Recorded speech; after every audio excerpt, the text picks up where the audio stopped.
Hello, welcome to Option Smith. So it looks like I'm finally going to have a losing day today, um, which I think is a good thing because sometimes your losing days can be the days where that's where you really, for me, determine if I'm going to be a successful trader or not.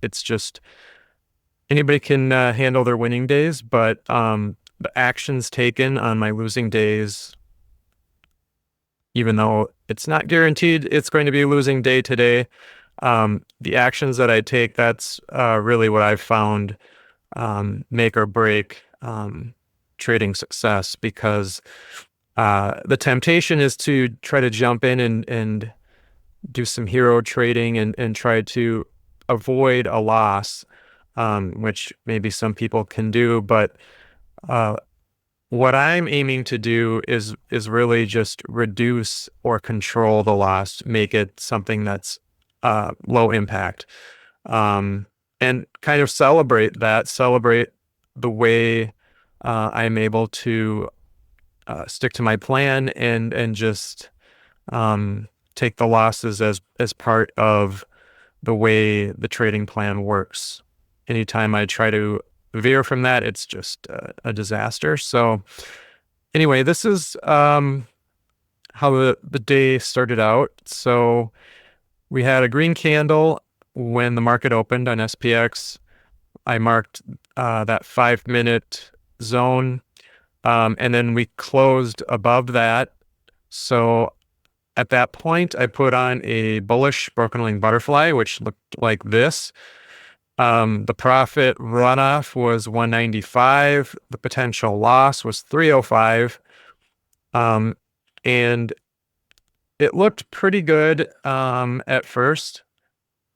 It was going up, and then price started to go back down. It looked like it was just kind of consolidating here, and I thought maybe it would head back up.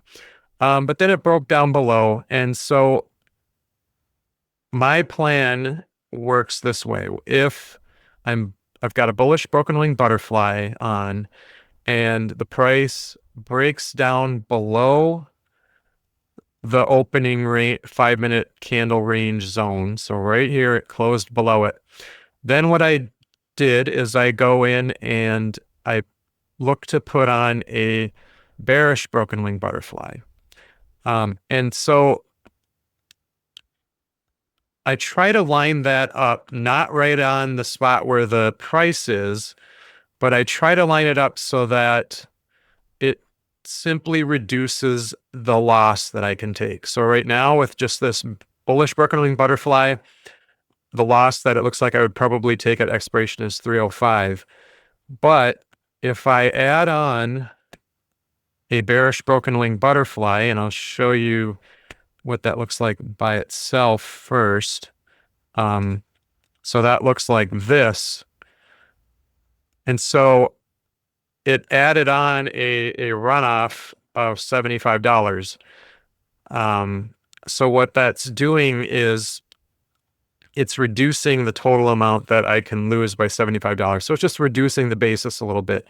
Now that may not seem like a lot, but it's enough that over time, for if all of your losers are losing around $75 to $100 less, it just changes the whole dynamic of your edge. So if your losers are that much less, it just gives you that edge so that your winners don't have to make up as much to make up for the loss. So but with all of these on together, these trades, it ends up looking like this. So I use calls to create the bearish broken wing butterfly, and it tends to work best if my skip strike, or my longer wing where I'm skipping a strike there, overlaps the longer wing of the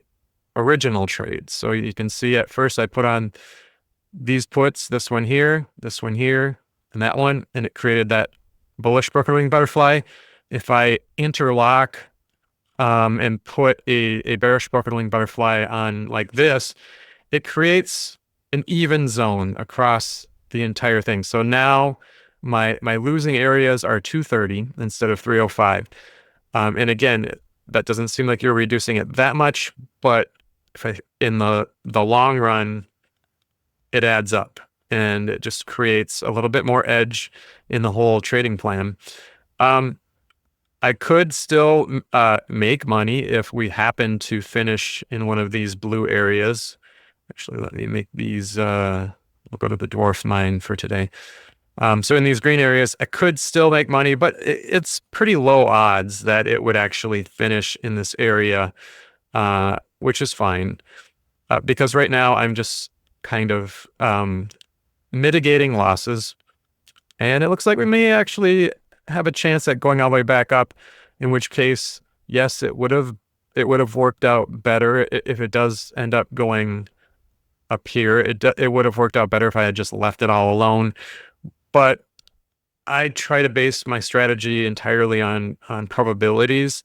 And once we've broken down here, the probability is just greater that it's not going to get back up there. So I'm leaning toward a probabilistic approach. So yeah, I'll just let this run out until the end of the day, and we'll see where it's at. But that is my risk management strategy. So not only am I capping the risk that I am taking when I first put a trade on, but I have a process where if we start to get down into the losing, and instead of a stop loss, instead of taking it off, I'm just reducing my basis. I'm reducing the max amount that I can lose and letting it play out. So days like today, I think this is where for me it makes or breaks the trading plan, is just how do you manage your risk management. And to me, that's the most effective way I've found. For a while before, I used to try to put on a credit spread to do this.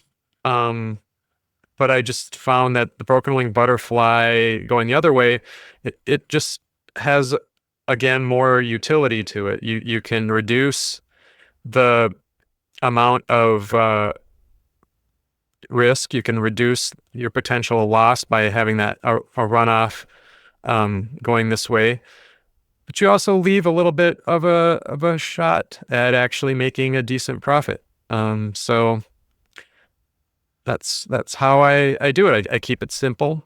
I think a lot of times we just make trading way more complicated than it needs to be. And for me personally, I found when the trading is more complicated, and believe me, I've traded very complicated, I've traded in between. The more complicated the trading is, for me, the more chance there is to just overtrade, try to enter into trades that you kind of create a situation in your mind where you think it's a good trade, but you're really just trying to get more trades in, and it doesn't work out well. So my philosophy is simpler is better, and it's paid off for me. So thank you for watching.